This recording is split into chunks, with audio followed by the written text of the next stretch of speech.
that there are two kinds of attention. There's the attention that we voluntarily direct, and there's the attention that seduces us. There are actually different systems in the brain. One is a top-down system from the prefrontal area. This is when we decide to concentrate on our work. We're applying that kind of attention.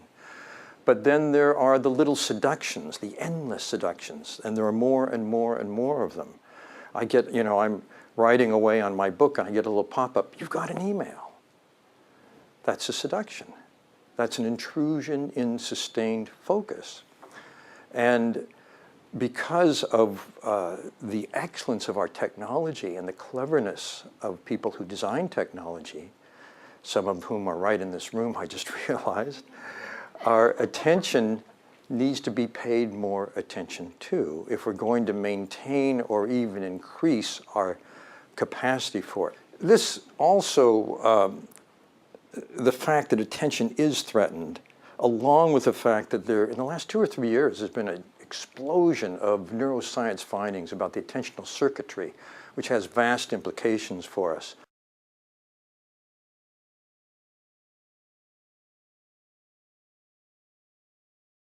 So if you were to plot, say, how's this going to be? IQ and emotional intelligence, do a scatter plot, you get a fairly random distribution because those are largely independent aspects of ability and they partake of different parts of the brain largely. So you have this pool of people, and if this is the IQ axis and you select the 99th percentile, and this is the emotional intelligence axis, there's much less range of variation for IQ than there is for emotional intelligence. And the way this manifests in the organizational world more generally is that if you look at what's called the competence model,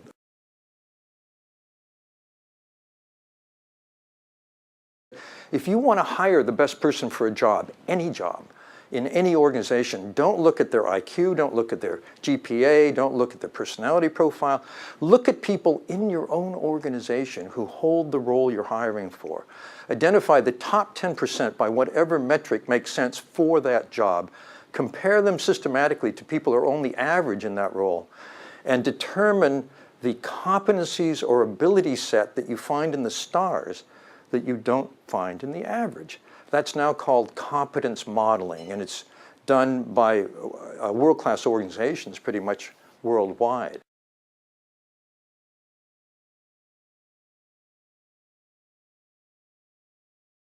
If you look at the distinguishing competencies, not the entry-level competencies, but distinguishing, the ones that mark the stars, and you separate them in terms of purely cognitive abilities, like IQ or a technical skill, and on the other side of the ledger, you have emotional intelligence, which is how we manage ourselves and how we manage our relationships. It turns out that for leadership, about 80 to 90% of the competencies independently identified are on the emotional intelligence side. Well, that makes sense because leadership is not about being the smartest person in the room. It's about helping other people be as smart as they can.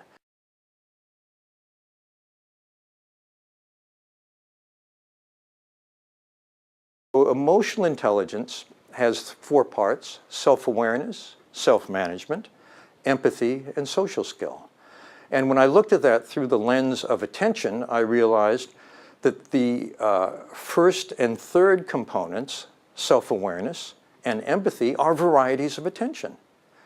And social skill actually is a combination of how we manage ourselves and what we read in the other person. So managing ourselves turns out to be based on how aware we are of ourselves. The first ability, a set of abilities, inner focus, I call it, which is being aware of what's going on inside you. And that's exactly what you're teaching in Meng, in Search Inside Yourself. You're teaching self-awareness. And by the way, I see every variety of meditation, including mindfulness, as a retraining of attention. If you strip away the belief system of any meditation from any tradition in the world, you find an attentional mechanism is being strengthened.